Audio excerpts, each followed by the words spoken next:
Hey everybody, my name's Lynn Hayes. Welcome back to my channel.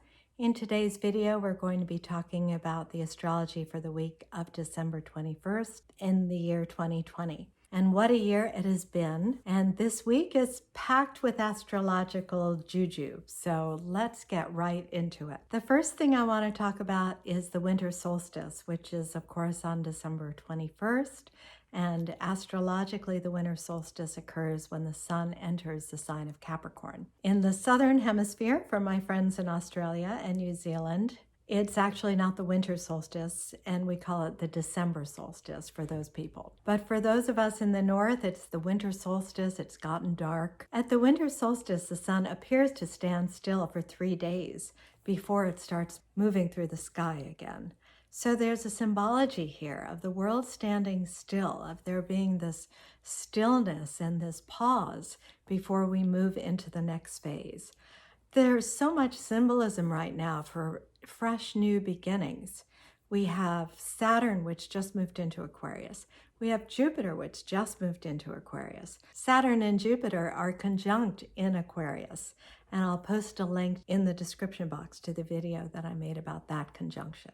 So there's a lot of movement here from one sign into another, a shift of energies that will affect all of us individually as well as a collective. The winter solstice actually occurs at the moment that the sun enters Capricorn, which is at 5:02 a.m. Eastern time. Please adjust for your own time zone. At that time, Mercury will also be at 0 degrees Capricorn. So the sun aligns with Mercury in the chart of the winter solstice. We not only have Jupiter at 0 degrees Aquarius and Saturn at 0 degrees Aquarius, but we also have the sun at 0 degrees Capricorn and Mercury at 0 degrees Capricorn. That's 4 planetary bodies that are in brand new signs at this time. I think it would be a mistake to say at this point that the troubles and travails of 2020 are finished now.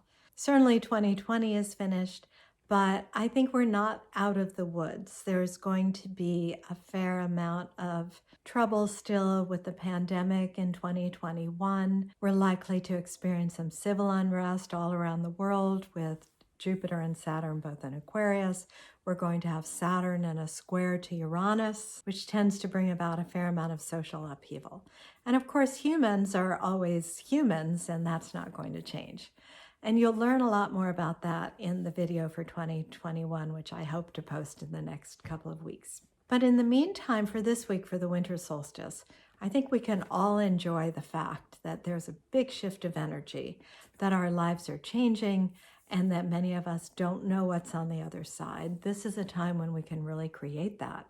Our world really unfolds in accordance with our creative imagination. And the creative imagination is full of punch right now. It's full of power and very juicy. So this is a good week. Many of us are taking some time off for the Christmas holiday. It's a very good week to sit down with yourself and do a very honest assessment. Where are you in your life and what do you need to bring forward? This is a good time for me to segue into a little plug for my book called Vision Crafting. The vision crafting process is something that I devised over a number of years when I myself was doing a lot of personal work. I started doing a lot of readings for other people in the early 90s, and that was right after a divorce in my own life. I was looking at my life, trying to understand how I had gotten to where I was and where I was going to go moving forwards. I started reading a lot of what they were calling performance technology, a lot of Tony Robbins and other similar people. In that process, I realized that as an astrologer, I could explain to people why they were having the problems that they were having. But what I wasn't able to do with that information was help them to move forward, help them to make those changes, and help myself to make those changes. So as I learned more about how to craft my own vision for the future and how to manifest my own vision in the material world and make these changes in my own life, I learned how to help my clients do that as well. And I wrote a workbook, which is based on the workshops that I did, and you can do this actually on your own. It does help to have a certain amount of self-knowledge because part of the vision crafting process involves looking at your life and seeing where your own blocks are and what's causing those blocks and where you might have gotten those belief systems that are holding you back. And then the vision crafting process, which is described in this workbook, takes you through a study of these belief systems, where they might have come from, and then looking forwards to really think about the kinds of changes that you want to bring into your life, and then crafting an effective and powerful vision for how you can make this happen. So I'll put a link in the description box to this book. It might be something that you want to try at the end of the year as we start moving into 2021. And now let's talk about the week ahead.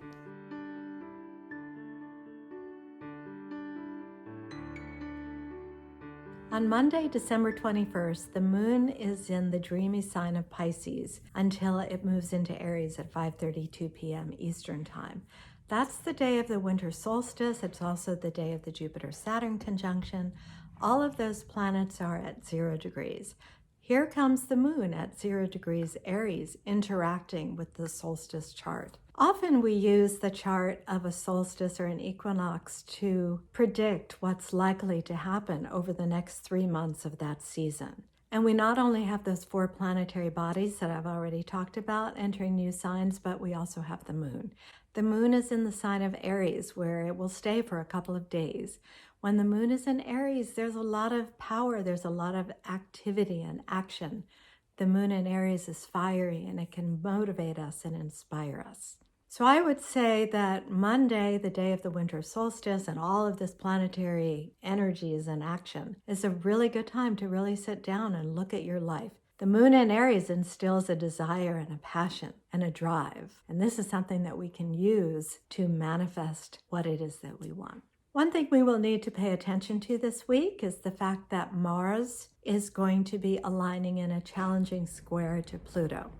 You may remember that over this year, Mars has been going back and forth in Aries, and while Mars was retrograding in Aries, it was moving very slowly.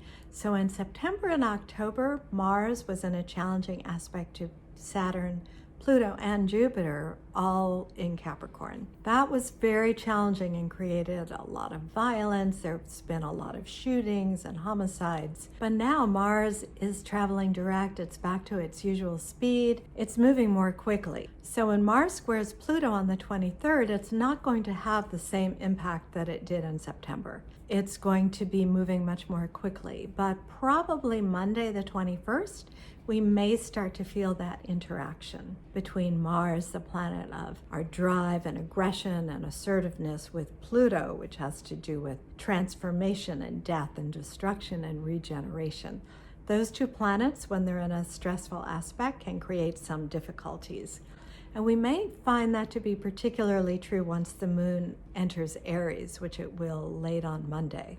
And then on Tuesday, December 22nd, the moon in Aries is going to conjoin Chiron, which is also in Aries. That's going to be early in the morning, about 3:30 a.m. Eastern Time. So many of us won't experience it because we'll be asleep, but it's possible that there may be some emotional sensitivity that arises out of this transit. The moon is going to harmonize in a trine to the sun in Sagittarius later that morning. And then remember, this Mars-Pluto square is starting to build. So between the 21st and the 24th or so, there's going to be a lot of this Marsy energy. We have the moon in Aries, which is ruled by Mars. And then we have Mars, of course, preparing to form the square to Pluto. But in the midst of that, we have a lovely harmonious trine from the moon to the sun, which will give us a few hours of harmony in the midst of this intensity. The intensity is really going to peak on Wednesday, December 23rd. That's the day of the exact square from Mars to Pluto. We also have the moon conjunct Mars. We have the moon squaring Pluto on that same day. Anytime there's all this Marsy, Aries energy, it's really important to be able to channel this abundant energy in some kind of constructive way. The most effective way to express this energy in a constructive way is really through physical activity. There's probably a lot that you want to talk about. There's probably things that are coming up for you, maybe irritations or frustrations that you really want to talk about. And it may be that you just have to do that, but just know that there's the potential for power conflicts. Not everybody is going to be listening or paying attention because Mars in Aries is so active. It's not receptive. Everybody's going to have a lot to say.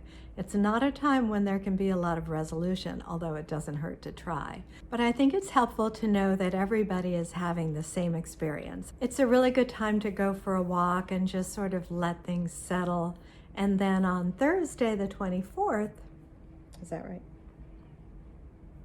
And then on Thursday, the 24th, when things start to settle down, that might be a better time for confrontation and for an attempt to try to resolve any situations. This will be aided by the fact that the moon is going to leave Aries for Taurus at about 5:55 a.m. Thursday morning, Eastern Time. When the moon goes into Taurus, we start to settle down. We really want that sense of calm, that sense of peace and equanimity.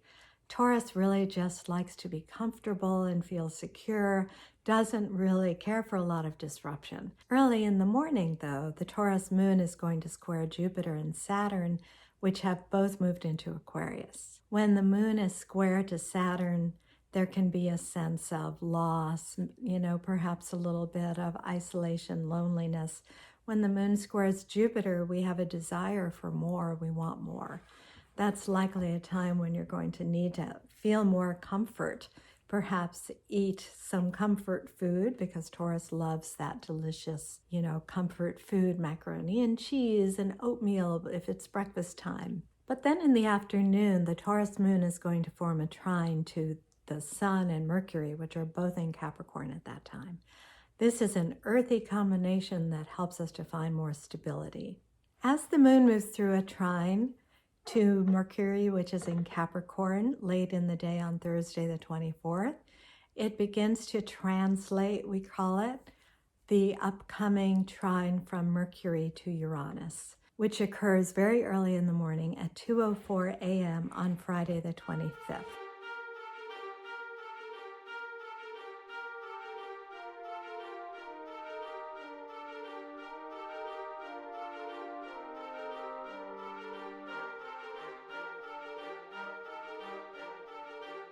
The trine from Mercury, which is in Capricorn, to Uranus, which is in Taurus, is fantastic for any kind of communication, any kind of learning.